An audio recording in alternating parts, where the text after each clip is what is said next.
Sí, muy buenas tardes, saludos cordiales para todos. Quien les habla por acá, la profesora Lilia Rodríguez. Soy criminólogo, egresada de la Universidad de los Andes y pues, docente en diversas casas de estudio, entre ellas la Universidad de La Rioja en España y también en la UNEYES de acá de Venezuela, en Barines. La tarde de hoy vamos a estar compartiendo un tema que es muy bonito, muy interesante y aparte que me parece de cierta manera un tabú todavía en pleno siglo XXI porque no se tiene la conciencia de lo delicado que es y de lo importante que es este tema. Entonces, para mí es un placer inmenso que la convocatoria haya tenido o haya calado de manera tan extensa, ¿no? Tenemos en este momento más de 2.000 personas en línea, tres grupos llenos trabajando o queriendo aprender sobre este tema. Entonces sean cordialmente bienvenidos. Un placer que todos estén por acá y que podamos convertirnos en multiplicadores de esta información que vamos a recibir la tarde de hoy. Ok, a nivel histórico podemos decir que este tema no es nada novedoso.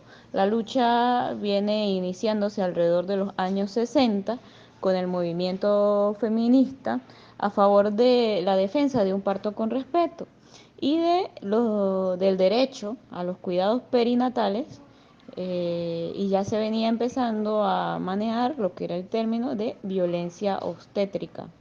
En 1979, con la Convención sobre la Eliminación de todas las formas de discriminación contra la mujer, se empezaron a reconocer que había algunas condiciones de desventajas en las mujeres en cuanto al derecho de acceder a los servicios de planificación familiar. Recordemos que este derecho de, de decidir si tenía o no tenía hijos no siempre ha existido. Antes de los años 60 era un deber o se veía como una obligación de la mujer el hecho de tener hijos y parir, pues se veía como que era una orden, un principio religioso, pues, que no se podía incumplir. Pero a partir de este año, entonces empieza todo el tema de lo que es la planificación familiar, el uso de las pastillas anticonceptivas, etcétera, etcétera. Y posteriormente, bueno, la historia ha corrido por varias luchas, pero vamos a destacar a forma de resumen que en el 2007 ya Venezuela fue el primer país a nivel mundial en incorporar el tema violencia o el término de violencia obstétrica formalmente en su marco legal.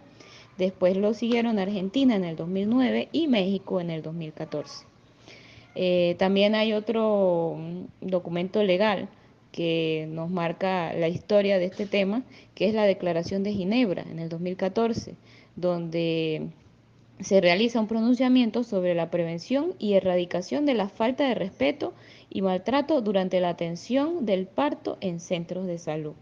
Podemos ver que ha sido un largo camino y bueno, todavía falta mucho por recorrer, pero se han dado grandes avances.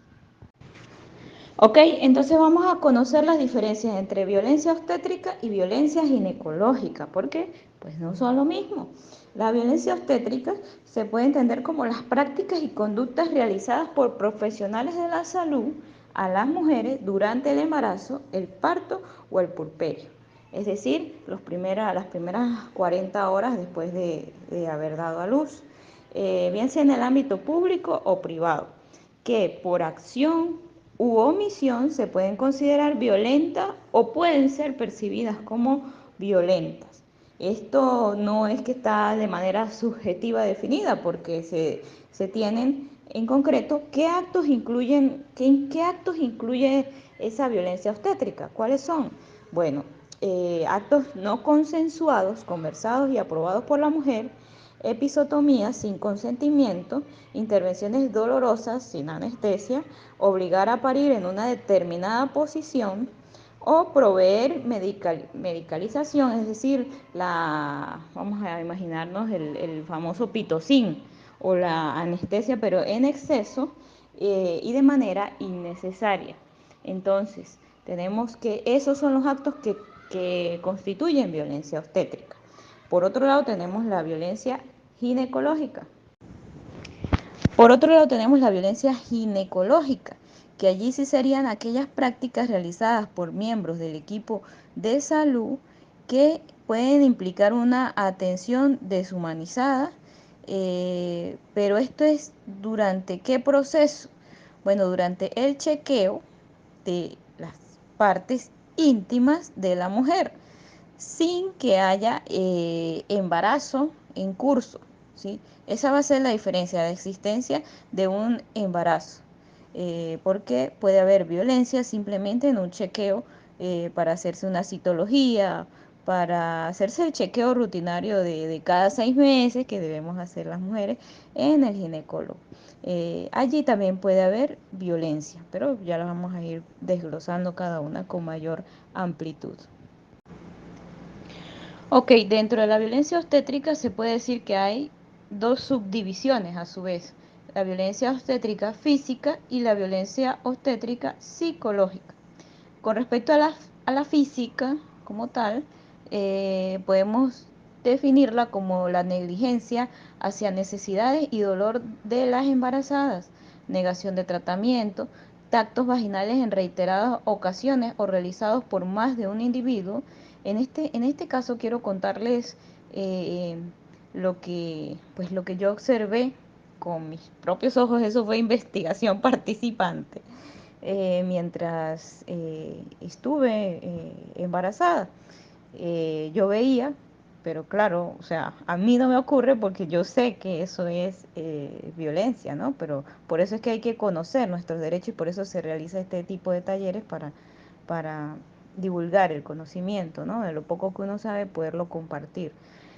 Cuando yo estuve embarazada, yo veía cómo llegaban otras jóvenes allí al chequeo médico y habían muchos pasantes, estudiantes de diversas universidades que ahora pues, sobre todo acá en Venezuela, los que vivimos acá sabemos que se abrió la carrera en diversas universidades, es más alta la matrícula de estudiantes y entonces ellos requieren pues realizar sus prácticas. Pero considero, de verdad es una sugerencia para el mundo médico, y si este mensaje le llega a alguien que tenga en sus manos revisar esta situación, considero que ese tipo de prácticas médicas se deberían hacer en todas las demás diversas áreas de la medicina, pero en la parte obstétrica y ginecológica debería ya allí dejarla exclusivo para estudiantes ya del último año, no desde el primer año de medicina. ¿Por qué? Porque somos seres humanos y como criminólogo les puedo afirmar que el morbo, la curiosidad, los deseos o los instintos malos allí eh, orientados hacia hacer daño o hacia vulnerar algún derecho, están allí. No es por el hecho de que porque es estudiante de primer año de medicina ya tiene una ética médica alta. No, es simplemente un estudiante de medicina. Y yo con estos ojos, yo vi como a cada ratico le decían a las muchachas que estaban allí en la sala de espera, vamos para hacerle el tacto, vamos para hacerle el tacto. Y yo observé que eso era un acto innecesario, porque primero que nada ellas no estaban a punto de dar a luz. Segundo, eran citas y chequeos médicos rutinarios y, e incluso por lo poco que he leído o por lo mucho, porque cada vez yo he tenido 2 embarazos y en cada uno pues me ha gustado leer, investigar mucho sobre el tema. En algunos casos, cuando son embarazos de alto riesgo, el hecho de practicar el tacto tan seguido este, puede hacerle más bien daño al feto, al embrión, por, por la misma invasión de su espacio natural, ¿no? Su espacio debería ser, pues, de lo más cuidado para que no se pierda ese embarazo. Entonces yo decía, cónchale, estas muchachas ni siquiera saben que lo están haciendo es por sadismo, diría yo, por algún fetiche que tenga alguno de estos estudiantes, no en realidad porque le corresponde ese tacto. Entonces eso es violencia obstétrica física. Además que dice allí, por más de un individuo, exactamente, allí habían como 10 pasantes y todos a hacer el tacto a la muchacha. ¿Qué es eso? Eso es prácticamente una violación allí disfrazada detrás de un uniforme. Entonces, perdonen que me tome tanto tiempo en este punto, pero es que este taller debe servir de algo, que usted se me lleve algo de lo que yo he aprendido, ¿sí?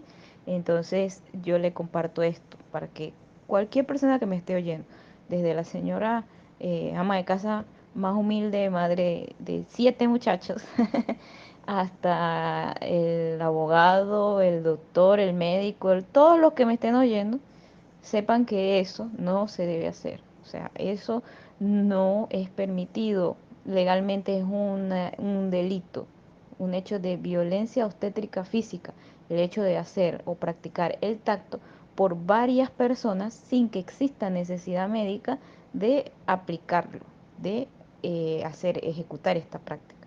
Y entonces yo considero que hay que regular mucho la presencia de esos pasantes, sobre todo en el área de obstetricia. Esa es mi propuesta en este caso. Por otro lado, y continuando con el punto, también está allí ejecución de maniobras bruscas, entre ellas la restricción de los movimientos, la obligación de mantenerse en la cama durante el parto. Muchas veces las mujeres quieren caminar, caminar, caminar para aflojar el bebé y que pueda salir más fácilmente, y hay momentos en que le dicen, no, quédate allí quieta y no, no puedes caminar, no puedes pararte. Por otro lado, hay lugares muy humanos donde sí, al contrario, le dicen, camine, camine todo lo que pueda, y es la paciente la que no quiere caminar. Todo eso me lo sé, no, no necesitan eh, explicarme de que a veces son las pacientes las que se ponen pues alteradas, es verdad, pero de que hay también violación de ciertos derechos durante este proceso, también los hay, y eso es lo que queremos pues destacar en este taller, en esta ocasión.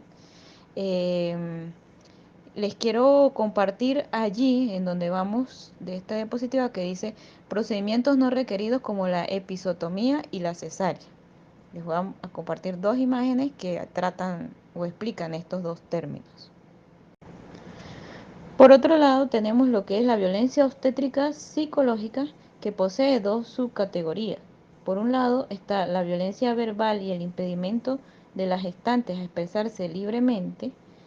Y por otro lado está la omisión del derecho a la información y la autonomía en la toma de decisiones, tanto de la gestante como de su familia en el proceso del parto.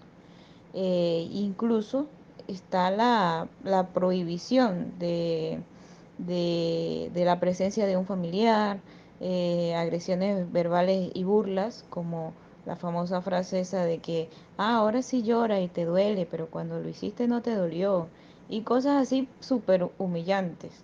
Eh, por ejemplo, también hay otra cosa que vi, esto lo estoy contando porque lo vi, los estudiantes de medicina así agrupados en una salita allí al lado de la sala donde estábamos las personas de la sala de espera, comentando lo que les había pasado en el parto anterior, pero allí, o sea, yo entiendo que esos comentarios pueden surgir en la privacidad de sus compartires, pero no ahí al lado de las pacientes. Y se estaban burlando porque venían saliendo de una cesárea donde la paciente pues hizo eh, sus necesidades fisiológicas, pues expulsó excremento durante el parto, lo cual es bastante entendible y normal por el dolor tan fuerte que incluye el hecho de parir, ¿no? De dar a luz. Entonces ellos se estaban burlando de eso. Ustedes se pueden imaginar el temor que entonces sentimos las pacientes que estábamos del lado de acá en la fila de espera, este, de que nos pasara eso y de sentir que luego ellos también se iban a estar burlando de nosotras. O sea, es que es complejo. Eh, yo creo que yo elogio a los médicos de verdad porque ellos tienen que aceptar y afrontar sustancias de todo tipo, sangre, saliva, excremento, orines, todo eso, yo lo entiendo y no debe ser fácil. Pero si alguien decide estudiar esa carrera es porque tiene la madurez y la capacidad necesaria de, de soportar todo ese tipo de situaciones. y si no la tiene, entonces pues hubiera elegido otra opción, ¿no? Hubiera sido abogado, administrador, que solo trabaje con papeles y computadoras. Bueno, entonces todo eso es violencia obstétrica psicológica. Ok, a nivel criminológico como tal, todo lo que es la parte de la psicología del crimen, hay unos estudios que nos permiten saber que el impacto psicológico de un parto traumático es el mismo o es muy similar al trauma que deja el haber sufrido una violación. Según un estudio realizado en el año 2006, se encontró que las mujeres que sufren partos traumáticos a menudo utilizan el mismo lenguaje que las víctimas de violación, es decir, para, para describir lo que vivieron durante, durante su parto. Lo único es que, bueno, se asume como necesario en medio del desconocimiento, porque, bueno, yo quería traer mi hijo al mundo y ese fue un sacrificio que yo hice por él, por el bebé, pero en realidad se desconoce de que es algo que no debió haber ocurrido en muchos casos, que se excedieron de violencia, se violaron algunos derechos y pues la mujer lo asume como que, bueno, lo toleré porque era mi deber para poderle dar vida a mi hijo, ¿sí?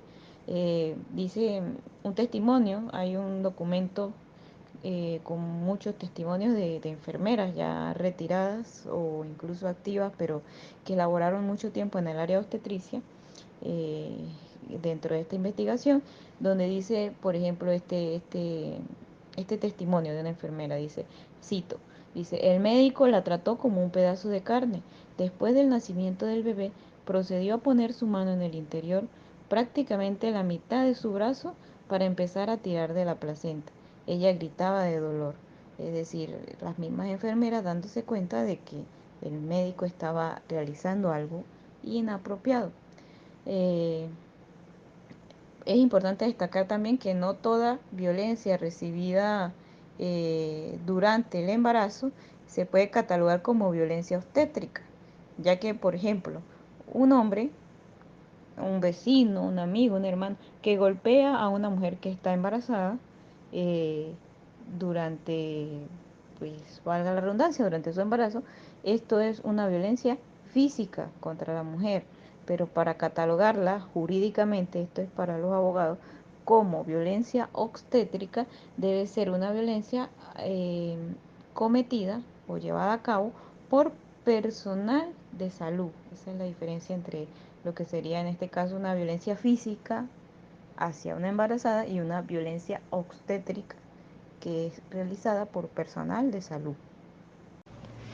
Como les comentaba, la violencia ginecológica, que es diferente a la violencia obstétrica, ocurre durante ese chequeo eh, cotidiano o regular que debe tener la mujer con su médico, con su ginecólogo. Durante ese chequeo pueden ocurrir algunas de estas situaciones, como emitir juicios de valor sobre la vida sexual de la paciente, comentarios inapropiados sobre el cuerpo. No es que usted es demasiado, está demasiado gorda o, o qué sé yo, la forma de la vagina, cualquier tipo de comentario así despectivo. Comentarios sobre la decisión de depilarse o no, realizar prácticas sin su consentimiento, como colocar un dispositivo intrauterino, por ejemplo, sin la autorización de, la, de la mujer, eh, emitir órdenes médicas de cirugía sin haber hecho una debida exploración para determinar si eso era lo que más convenía, recetar hormonas sin un previo análisis o no saber o no hacerlo, no porque no sepa, sino porque simplemente este, no lo quiso hacer, explicar con la debida paciencia y diría yo pedagogía, andragogía a la mujer qué es lo que le van a hacer o qué es lo que está sucediéndole o qué es lo que los siguientes pasos a tomar. Todo esto que ocurre con la mujer que no está embarazada, solo que va a consulta ginecológica, son actitudes de violencia ginecológica. Por otro lado, a nivel criminológico, podemos ver cuántos filicidios ocurren, en palabras más criollas, asesinatos de madres hacia sus hijos. Y los medios de comunicación y la sociedad se impacta y dice, wow, pero qué mala madre, pero ¿y dónde está el corazón de esa persona, de esa mujer, etcétera, etcétera? Y entonces allí es donde es importante esta infografía que les acabo de enviar, porque se explica que es un proceso tan delicado a nivel psicológico el hecho de dar a luz, el hecho de vivir un proceso de cesárea, de chequeos médicos, de desnudez, de que te estén tocando, revisando, mirando, que todo eso es un gran complejo de sucesos que afectan psicológicamente a la mujer. Y si no se recibe la atención médica adecuada, con la debida ética, con la debida amabilidad, con la debida atención, todo esto puede causar depresión postparto o también síndromes de estrés postraumático o incluso la famosa ansiedad, que todos la vivimos, pero en este momento es muchísimo más delicado porque de esos procesos va a depender la relación madre e hijo, el amor de ella hacia él, la comprensión, la creación de los vínculos de apego.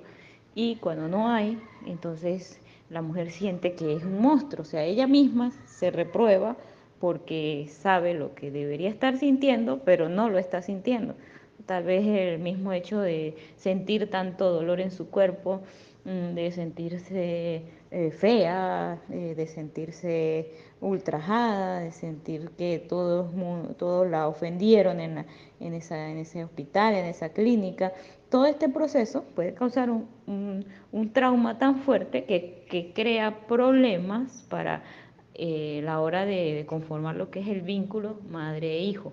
Y bueno, ocurren suicidios, o sea, ella se quita la vida o le quita la vida a su hijo, llamado técnicamente filicidio, y muchos no sabemos que detrás de estos delitos lo que había era hechos de violencia hacia esa mujer.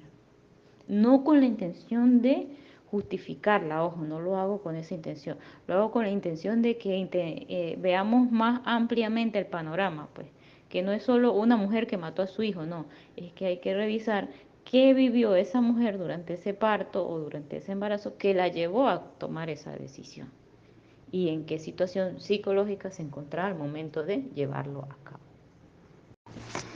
Es importante que sepamos que dentro del ámbito de la criminología se tienen diversas teorías para entender el comportamiento de un delincuente. Y una de esas teorías nos habla de lo que es el desapego del vínculo materno sobre todo.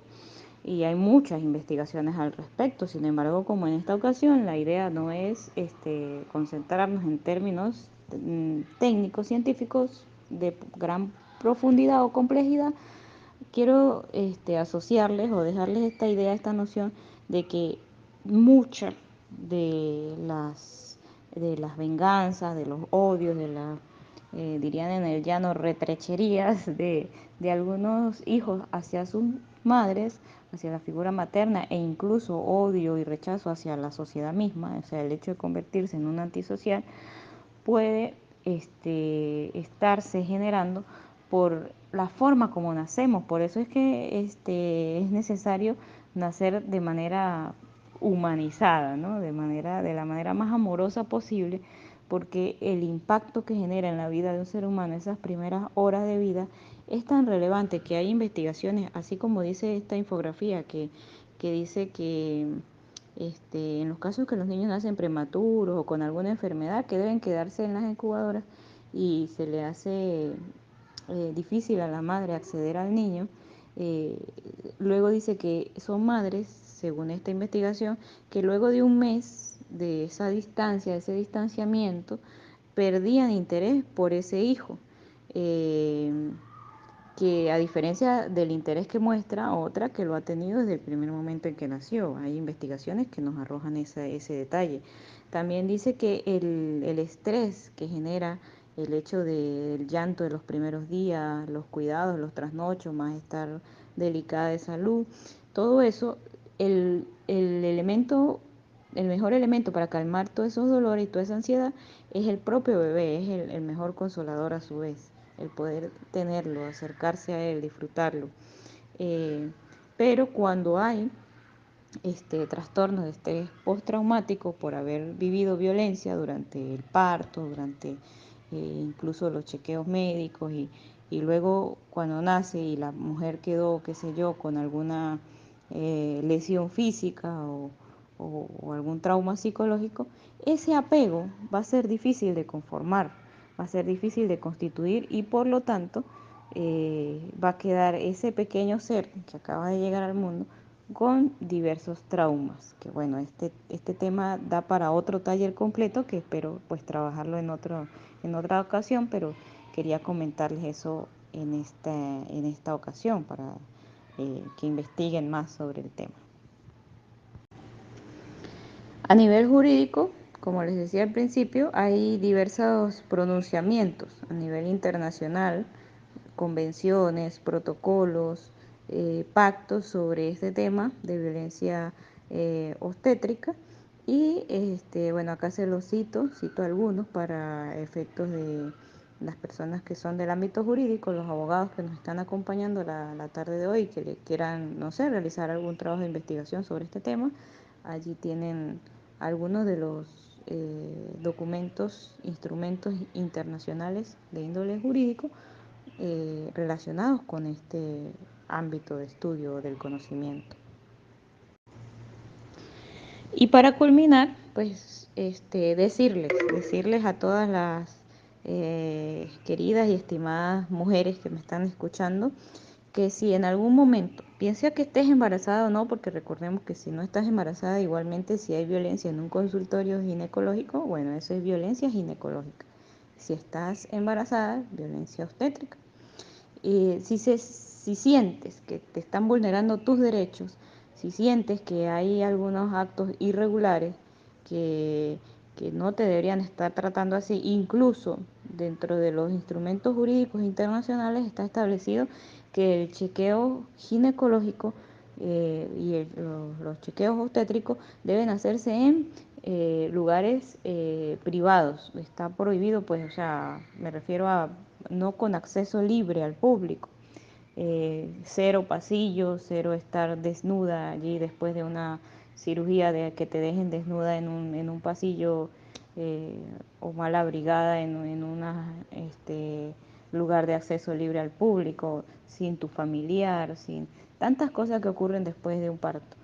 Pero mientras tú tengas control de tu cuerpo y sea una consulta o chequeo médico y ves que te están atendiendo mal, simplemente toma la decisión, párate y sal de ahí y quéjate. Tienes voz y tienes poder con qué reclamar, porque bueno, a partir de hoy, con este humilde y corto taller que te he brindado, ya sabes que hay cosas que son irregulares y que además son sancionadas por la ley. Ese personal médico que te esté tratando de esa manera debe ser sancionado por la ley.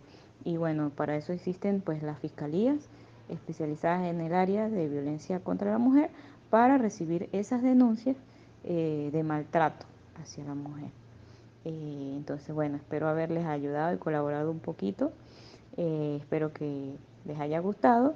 Y bueno, cualquier sugerencia, aporte o comentario me lo pueden dejar en mi canal de Instagram, que siempre pues estoy revisándolo constantemente. Muchas gracias.